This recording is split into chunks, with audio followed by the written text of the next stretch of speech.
Bonjour, bienvenue dans la chaîne des entrepreneurs et de la République démocratique du Congo, InfoSag et des investisseurs. Aujourd'hui, nous allons s'atteler de ce qu'on appelle l'économie sportive.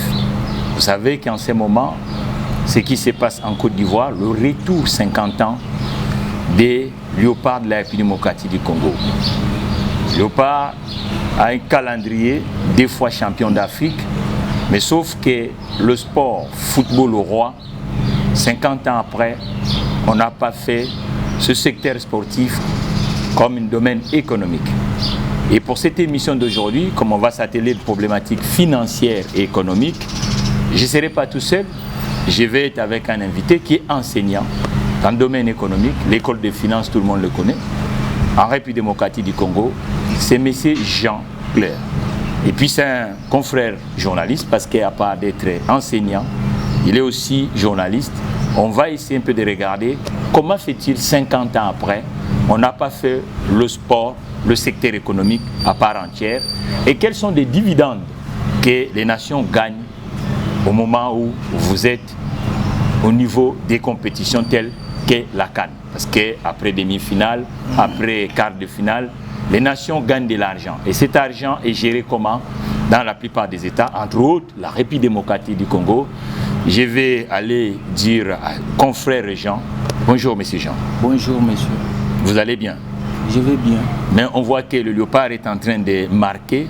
Est-ce qu'économiquement, ça peut être un débouché pour ce secteur sportif en République démocratique du Congo, vous en tant que financier de formation et puis enseignant, journaliste, comment fait-il 50 ans durant la République démocratique du Congo a participé 20 fois dans les compétitions sportives, il a des joueurs éparpillés à travers le monde, comment on n'a pas fait le sport, le secteur économique en République démocratique du Congo, le problème est où et qu'est-ce que les États gagnent?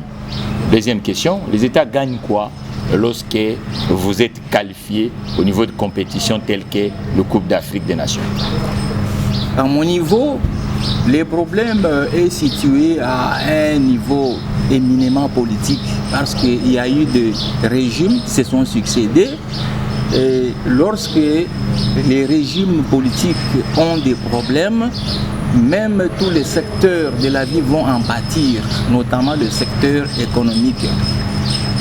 Concernant le football, sous d'autres cieux, on en a fait tout un secteur économique. Par exemple, au Brésil, c'est tout un secteur. Il y a des écoles qui forment des footballeurs d'une renommée internationale qu'on est en train de vendre, pour ne citer que le Brésil. Alors, dans notre pays, 50 ans après, le dernier sacre.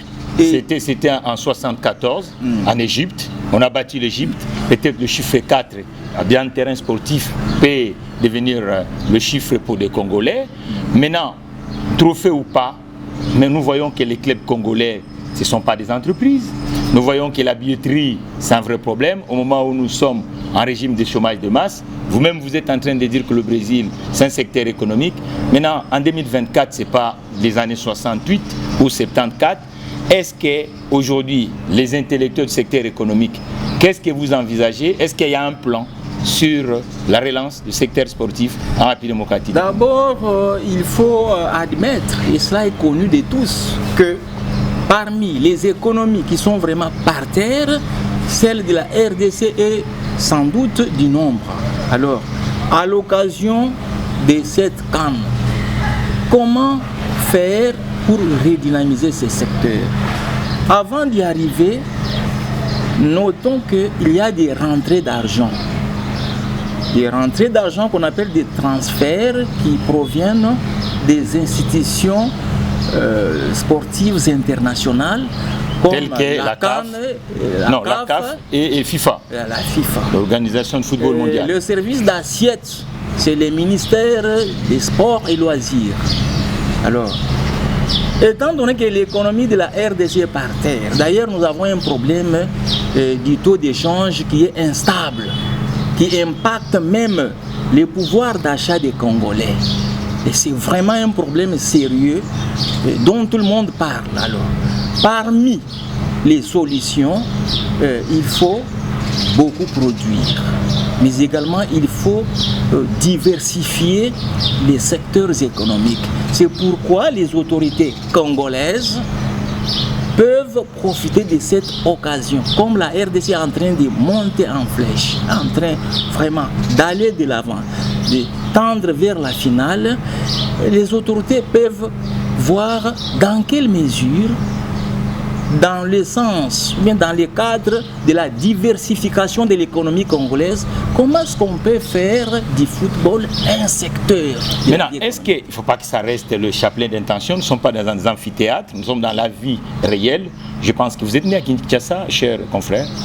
Vous êtes provinciaux. Moi, je suis villageois. Vous êtes né en Mbujimaï. Je suis né en Mbujimaï, dans le Kasaï oriental. Le dernier club de Mbujimaï qu'on a connu, Asbantou ou Sangabalende, on le voit plus dans le terrain. Mais depuis que Miba est parti, vous voyez que même le club de la ville mythique Mbujimaï, et on le voit plus. Donc, et maintenant, quand vous dites qu'il faut redynamiser, ça veut dire quoi? Parce que nous voyons que toutes les équipes du monde, les équipes nationales, ont un sponsor. Mais comment fait-il du côté congolais? C'est là où vous voyez que l'esprit économique est absent. C'est comme uniquement de festin. Vous allez voir que le Léopard, je ne sais pas qui est le sponsor, vous qui êtes chercheur en matière financière, comment fait-il une équipe de football sans sponsor? Qu'est-ce qui définit ça? Au moment où la République démocratique du Congo c'est le moment aussi de faire connaître les grandes entreprises ou les petites entreprises, les marques congolaises. Comment on n'arrive pas à associer le football avec l'approche économique ou financière? Parce que même le maillot, il n'y a pas un équipement entier congolais. Aujourd'hui, je suis en mode sport. On a habillé, j'ai pris le Varese, mais vous voyez qu'il n'y a pas un tailleur congolais qui coûte le... Donc, c'est ça le vrai problème. Allons-y, Sangabalende ou Asbantou, c'était des équipes qui représentaient l'économie kassaïenne. Mais qu'est-ce qui fait qu'aujourd'hui, nous voyons que Léopard, mais le problème aussi, ça... Vous avez parlé des centres de formation, mais comment fait-il les clubs? On les néglige. Et puis l'avionnaire local, qui est Congo Airways, les déplacements, le club, c'est un vrai problème. Donc il faut aller dans l'anal économique pour que les choses changent, au lieu que ça soit les chapelets d'intention, je pense. Le vrai problème, nous ne faisons que des suggestions aux placés. Donc les acteurs, nous ne sommes pas d'acteurs. Nous faisons des suggestions aux acteurs, les gens qui ont le pouvoir d'agir. Alors, le problème se situe à quel niveau? C'est le problème du management, la gestion, le problème des ressources humaines, le problème du respect des textes. Les textes sont là, mais ils sont malheureusement mis dans les tiroirs. Alors, les Congolais, d'autre part, doivent avoir l'esprit entrepreneurial. Vous avez dit que lorsque l'esprit entrepreneurial est là, parce que la personne qui vous interroge et qui vous pose des questions, c'est un entrepreneur. Je suis un entrepreneur. Les entrepreneurs au Congo, il y en a, sauf qu'il faut créer un écosystème. Lorsque vous voulez l'émergence des grands entrepreneurs, il faut éradiquer l'informel. Maintenant, notre sujet d'aujourd'hui, c'est comment faire les entrepreneurs autour du football. Alors, si nous regardons bien, vous avez dit dans vos propos que les États empochent de l'argent. Quels sont les montants et quelles sont aussi les sources? Parce que l'économie, on parle avec des sources.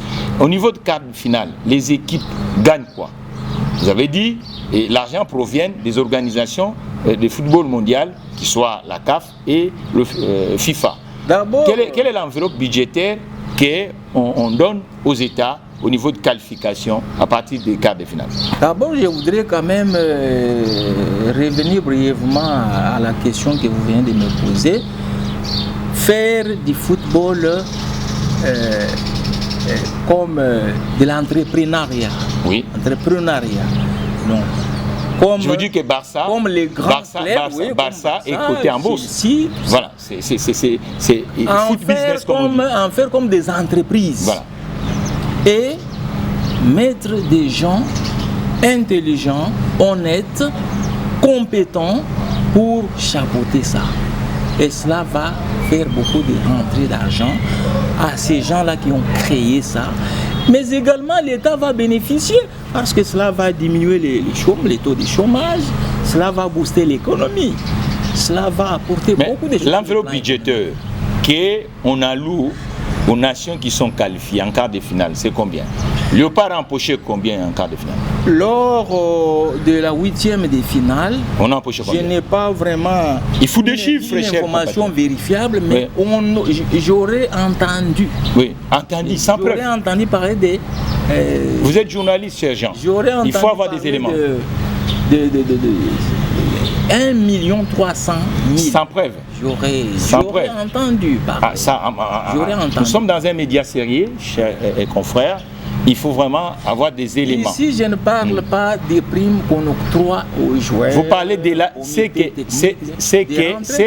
des rentrées d'argent que les organisations, les instances de football, comme on dit, donnent aux États qui sont qualifiés. C'est ça que vous dites.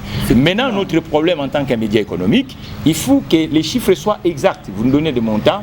Quels sont les montants où la CAF donne au niveau des qualifications à partir du 8e de finale et en quart de finale? Exactement. Je parle aussi en qualité de journaliste. Oui. Un journaliste, selon ce que moi j'ai appris, oui. Lorsque un journaliste ne dispose pas l'information qui est vraiment totalement vérifiable, il met au conditionnel. Et vous mettez au conditionnel, vous dites, vous avez entendu combien? $1 million.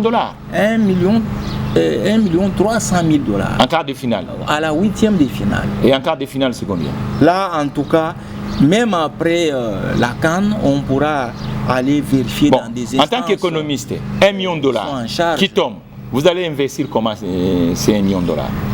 En tant que financier, notamment en finances publiques, parlons comme si en conditionnel que c'est $1 million. Comment vous allez l'injecter au moment où, uniquement dans ces secteurs sportifs? Oui. En tant que financier, en vertu du principe de l'unité de la caisse, il y a l'OFIP, qui est la loi des finances publiques, qui régit les finances publiques. Il y a un principe de l'unicité de la caisse. C'est l'État, conformément à sa politique budgétaire et monétaire, qui sait ce qu'il va en faire. Ce n'est pas comme... Mais vous avez dit que vous avez dit que dans le secteur sportif, nous manquons par exemple les liens d'encadrement de jeunes. Heureusement, on a vu que ce gouvernement, au niveau de la francophonie, moi j'ai toujours plaidé, je vous dis qu'en 2012, j'avais interviewé cher Florent Ibenge, c'était dans le stade de 20 mai Lakitine, et je lui ai demandé que ça c'est notre Wembley, il faut, et à chaque fois quand je suis dans le plateau de télévision, j'ai toujours plaidé pour qu'on restaure, parce que dans le sport au Congo, 20 mai a l'histoire, mais Martyr n'a pas l'histoire, parce qu'il y a beaucoup de choses, et j'ai remercié les autorités, ils ont pensé à 20 mai, mais il faut maintenant l'exploiter, il ne faut pas que ça devienne l'éléphant blanc, parce qu'ils ont restauré, où il faut trouver une équipe de football qui va louer les enseignes pour que la chose devienne de plus en plus profitable au système économique. Maintenant, vous-même vous dites qu'il y a un problème des liens d'encadrement des sportifs tels que les centres de formation. Si l'État, parce qu'en tant qu'expert en finances publiques, est-ce que ce sont des propositions qu'on vous demande? Vous n'êtes pas les derniers décideurs de la politique sportive de la République démocratique du Congo, mais vous avez $1 million en une ville où les centres de formation, nous n'avons pas une dizaine de centres de formation, c'est une ville-pays, la ville de Kinshasa. Comment vous allez l'injecter? Vous voyez, ces documents s'intitulent nomenclature budgétaire de la République démocratique. Pour dire que toutes les dépenses sont définies, retracées. Les retracées ici ont de la traçabilité. Alors, il y a les dépenses qu'on appelle... L'éditeur, c'est qui? L'éditeur, c'est le ministère du Budget. C'est le ministère du Budget. Donc, c'est pour vous dire que il y a les différentes sortes de dépenses. Il y a les dépenses de fonctionnement. Tout à l'heure, je venais de vous dire que les services d'assiette, la structure par laquelle il y a cette rentrée d'argent, c'est le ministère des Sports et Loisirs. Or, cette structure se trouve aussi dans ces documents. Il y a les frais de fonctionnement. Mais également, il y a les frais qu'on appelle les frais en capital. En d'autres mots, c'est dédié, alloué par rapport à l'investissement. C'est à long terme. Alors, en vertu du principe de l'unicité de la caisse, comme je venais de le mentionner tout à l'heure, c'est au gouvernement de voir, selon les budgets, combien on peut allouer au football. Ce que nous disons ici, si les autorités vont prendre ça en compte, c'est un projet. Ils ont aussi des experts de tous les domaines, des domaines sportifs. On va maintenant voir comment, d'ailleurs, il y a une amélioration parce qu'il y a une colonne des programmes, c'est-à-dire un budget en principe doit s'étendre sur une année. Vous voyez que par exemple... J'ai fini mon propos. Un budget s'étend sur une année. Mais avec cette amélioration, si on commence par exemple la construction d'une infrastructure, d'un ouvrage qui va aller au-delà d'une année, cela va apparaître toujours dans les budgets de l'État, dans les cadres du budget pluriannuel, c'est-à-dire les budgets qui vont s'étendre sur plusieurs années. Parfois, beaucoup de ministères, 2, 3 ou 4, peuvent collaborer pour pouvoir concourir à la réalisation de l'ouvrage. Maintenant, le Congolais lambda. Parce que le vrai problème de l'économie congolaise, et nous les économistes ou les professionnels du secteur économique, on n'essaye pas de les sociabiliser parce que l'économie est sociale. Elle est dans tout le domaine de la vie sociale. D'ailleurs, l'économie est appelée la science sociale. Voilà, la science sociale. C'est-à-dire que, chers confrères, qu'est-ce qui doit se faire en tant qu'expert? Aujourd'hui, nous sommes un État, vous-même vous avez souligné, nos défis, ça peut être aussi capitalisé si on le fait correctement. Moi, je vous dis, le peuple, vous avez vu l'adhésion du peuple. Hier, pour vous dire, si l'économie congolaise, rien que la journée d'hier, était du côté de la formalité, il devait avoir une valeur ajoutée économique. La grande difficulté, je vous dis par exemple, je donne l'exemple de la plupart des buvettes qu'on appelle bars ou terrasses de la République démocratique du Congo, si ça s'est logé du côté de la formalité des choses, rien que la journée d'hier, on devait avoir ce qu'on appelle une augmentation de l'accroissement d'activité économique. Je crois que aujourd'hui, avec cette euphorie, si vous étiez à la place de M. Tshisekedi, parce que c'est 50 ans, 50 ans, c'est pas tous les jours qu'on le fête. 50 ans où l'histoire sportive congolaise retourne encore, parce que même les anciens quartiers de Kinshasa, où on a construit pour les héros, on appelle les joueurs, et aujourd'hui personne n'est propriétaire. Maintenant, vous êtes à la place de M. Tshisekedi, vous avez les joueurs qui ont fait leur travail. Quelle façon vous allez agir? Comment vous allez répondre dans ces politiques sectorielles et de l'industrie sportive? Nous voyons que l'équipe n'a pas de sponsor, nous voyons que les clubs ne fonctionnent pas comme des entreprises, nous voyons que les sociétés nationales d'aviation, aujourd'hui, ça coûte extrêmement cher pour que les sportifs se déplacent, ainsi de suite. Qu'est-ce qu'en court terme? Parce qu'il y a une urgence. Alors, ce que je voudrais vous dire est que, d'abord, cette CAN, cette Coupe d'Afrique des Nations, oui, a un impact direct sur l'économie. Étant donné que les entreprises qui fabriquent la boisson alcoolique et gazeuse vendent pas mal ces derniers temps. Et donc il y a un accroissement d'activité. Oui, en outre, comme vous le savez, notre économie est essentiellement informelle. Et la partie qui est formelle, cela a aussi créé des rentrées d'argent. Mais le pourcentage est faible, chers confrères, parce que quand vous voyez que 90% de l'activité du côté de l'informel, c'est dire que ce qui est majoritaire, c'est l'informel. Je n'ai pas dit 90%, j'ai dit essentiellement. Oui, mais l'essentiellement, quand vous voyez par exemple la ville de Kinshasa, depuis 1960 ou 70, on sait qu'aujourd'hui le nombre des entreprises qui étaient dans le territoire, dans la formalité, n'est pas supérieur aux entreprises qui étaient en 1980. C'est-à-dire qu'il n'y a jamais eu un accroissement des entreprises. Du côté, toutes les activités sont logées du côté de l'informel et nous voyons les conséquences. Les conséquences, l'environnement souffre, l'excédent en termes de la PIB ou la création création de recherche est faible. Et même l'infrastructure dans le territoire. Nous voyons la paupérisation de la population.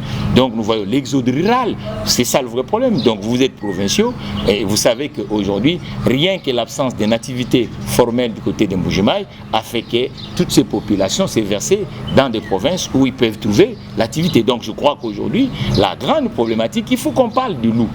Quand c'est un loup, c'est un loup. Le vrai problème, je vous dis que j'insiste là-dedans, si l'économie congolaise, rien que la journée de hier, tout s'est passé du côté de la formalité, devant avoir un accroissement réel de l'activité. Bon, même quelque peu d'entreprises qui existent, l'État en bénéficie toujours. En ce sens que l'État va avoir l'impôt, qu'on appelle l'impôt sur les revenus et profits augmentés. Sous d'autres cieux, on l'appelle l'impôt des sociétés. C'est 30%.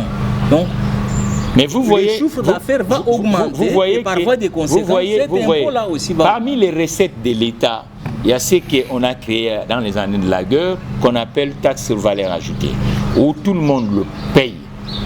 Mais au Congo, elle n'est pas généralisée parce que l'activité est plus du côté de l'informel. Donc les collecteurs de ces taxes est faible. Nous devons maintenant faire des mesures incitatives dans ce pays pour que nous puissions quand même avoir, à part l'impôt sur les sociétés, parce que le nombre de sociétés sont faibles dans le territoire. Il n'y en a pas beaucoup. Il n'y a pas beaucoup d'entreprises dans le territoire. La photographie éclaire la ville de Kinshasa. La ville de Kinshasa, nous avons 24 communes, je vous ai dit, le 22 sont doctoires. Les D, l'Umité et la commune de la Gombe restent un peu avec l'activité. C'est-à-dire que si on faisait que sur le 24, il y avait 16 communes qui avaient une activité intense économiquement, dans la formalité, la ville sera riche. On va avoir plus de gens occupés. D'abord, je voudrais, sans vous interrompre, je voudrais d'abord revenir à la question que vous m'avez posée précédemment. Si j'étais le chef de l'État, si vous étiez à la place de M. Tshisekedi, que ferais-je? Voilà. Avec cette euphorie, le peuple a montré qu'il peut aller de l'avant. D'abord, avec l'avènement du 9e jeu de la francophonie, on a déjà fait, le gouvernement a déjà fait quelque chose parce qu'on a construit les ouvrages. Mais c'est pas dans le cadre. Mais ces ouvrages-là, c'est tout dans le cadre sportif. Oui, mais ces ouvrages-là. Le sport n'est pas que du football. Il y a des multiples sports. Chers confrères, ces ouvrages-là. Je voudrais résumer mon propos en ces termes. Que on a déjà amorcé à booster ces secteurs. Oui. Mais après le jeu de la francophonie, de faire davantage.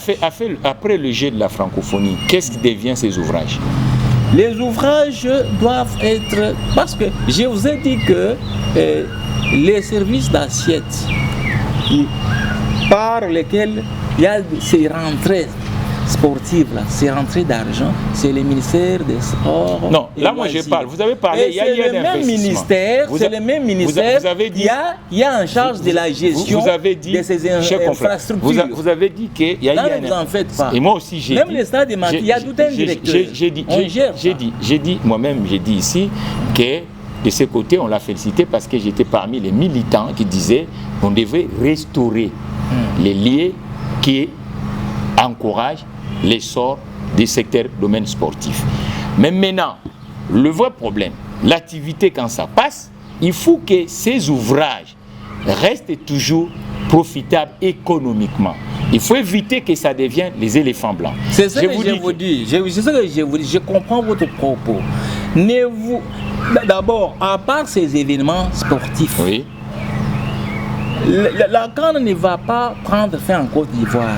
Il y aura d'autres événements sportifs qui vont se dérouler ici au pays. D'ailleurs, le chef de l'État envisage d'organiser aussi la Coupe d'Afrique ici en RDC dans les années prochaines.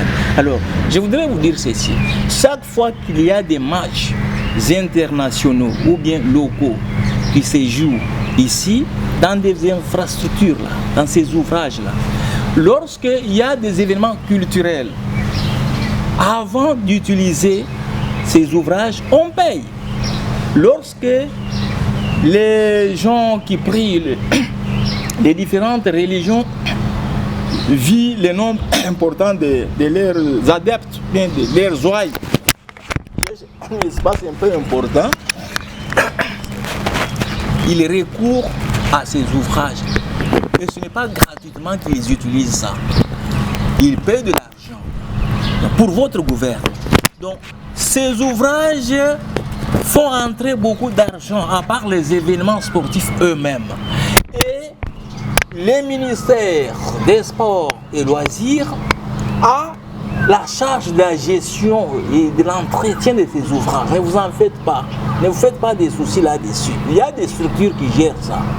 C'est ce que je peux vous dire. Bon, quand nous regardons, vous savez, il faut tirer des bons exemples dans des États qui sont avancés. Vous prenez les pays développés, le stade de football, à part ce que vous êtes en train de dire, logiquement, on doit avoir un club qui est domicilié. Dedans, il loue. Et puis vous allez voir aussi qu'autour du stade de football, il y a l'activité marchande. Vous allez voir des magasins, des boutiques, ainsi de suite, qui va permettre que même pour l'entretien de ces infrastructures et que l'économie continue toujours à avoir.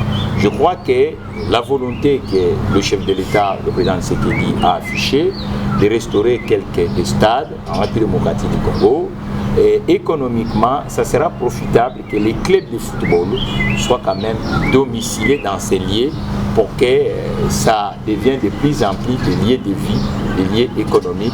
Il faut aussi penser à chaque fois, lorsqu'on bâtit le infrastructure tel que le stade, de créer aussi des galeries qu'on appelle économiques, ou un restaurant, un boutique, tout ça, à part l'enseigne où les gens jouent au football.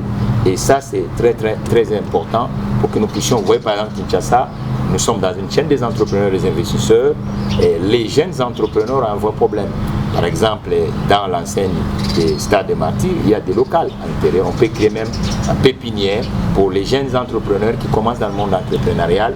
Ils peuvent avoir des petits bureaux avec des prix raisonnables pour atteler. Il faut que l'économie s'exprime parce que le sport sans économie, le sport n'avance pas. Il faut que nous puissions changer la façon de faire, selon moi, pour que nous puissions quand même être une nation, pas uniquement potentielle, mais une nation qui va faire le sport, le secteur économique. Voilà un peu ce que moi je peux vous dire, en peu de mots. Comment concilier les footballs et l'économie. Donc, au gouvernement de faire les footballs, bien les sports en général, comme un secteur qui va booster l'économie. Et comment ils vont faire ça? Vous dites bien, comment faire? Ils vont commencer par où? Parce que la réalisation nous dit, la télévision c'est le temps. Alors, brièvement, en tant qu'économiste, enseignant de son État, journaliste de son État, comment il faut y faire? Parce que là, nous avons plus de temps à perdre. Le temps de la réalisation nous dit c'est la fin. Il faut gagner, on produit avec le temps. Comment? Il faut commencer par où? Concrètement, à la population de créer des clubs de football, des renom qui vont commencer à former des joueurs, des renom et les vendre à l'étranger et qui vont faire en sorte que les pays puissent commencer à gagner des trophées. Et au gouvernement de faciliter les conditions de la création d'entreprises. Je pense que c'est ce qu'on peut faire concrètement. Donc, pas des simples clubs, mais en faire vraiment des entreprises. Avoir des actionnaires. Mais pourquoi la Régie des eaux n'est pas sponsor de Imana? Parce que c'est aussi une entreprise. On peut donner l'exemple par exemple de la Régie des eaux. Pour moi, je ne connais pas leur politique. Chaque Onatra par exemple. Onatra par exemple. Onatra dans le domaine sportif. Avant, ils étaient en pointe. Aujourd'hui, le club de l'Onatra, on le sent plus en basket, beaucoup de basketteurs. Quand on prenait notre compatriote Mutombo Kembe, c'était, il a commencé dans le club de l'Onatra, beaucoup de sportifs, surtout dans le basket, c'était l'Onatra. Mais ces politiques-là, auprès des entreprises, même des grandes entreprises d'État, le sport n'est plus vraiment... Je ne cesse je ne fais que vous rappeler, lorsque la politique a un problème. Donc, nous sommes à la fin de l'émission. Les footballs et le sport roi au monde, ça permet à l'économie de circuler. Maintenant, vous avez dit qu'il faut les faire des entreprises. Mais on voit qu'il faut des mesures incitatives. Il faut dans le terrain budgétaire et dans le terrain fiscal. Alors, nous partons. Nous vous remercions pour d'abord l'invitation. Dernier, regardez le caméra, un mot au chef de l'État, comment il doit s'atteler. L'économie congolaise est parmi les économies faibles du monde de nos jours. D'ailleurs, nous avons un problème de taux qui est instable et qui impacte le pouvoir d'achat des Congolais. Parmi les solutions, il faut beaucoup produire, mais également il faut la diversification de l'économie. Or, pendant cette période de la Coupe d'Afrique et des Nations qui se joue en Côte d'Ivoire, il est bien que les autorités puissent en profiter de l'occasion pour faire du football en particulier et de tous les sports en général, tout un secteur économique. Donc, il faut redynamiser le football notamment, mais également tous les sports pour que ceux-ci deviennent tout un secteur à part entière afin de booster l'économie de la RDC. Voilà un peu de mots que je peux vous dire.